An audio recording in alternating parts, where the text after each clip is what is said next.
Using a Maya virtual card provides a convenient and secure way to make online purchases. Here's how to utilize it effectively. Download the Maya app. If you don't have it yet, download the Maya app from your App Store and create an account. Complete the registration process and verify your identity. Create a virtual card. Open the app and navigate to the card section.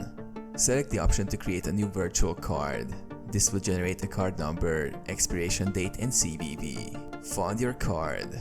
Transfer money to your Maya wallet to fund your virtual card. You can do this through bank transfers or other funding methods available in the app. Make online purchases. When shopping online, select credit card as your payment method. Enter the virtual card details as you would with a physical card. Monitor transactions. Use the Maya app to track your spending and view transaction history. This helps you manage your finances more effectively.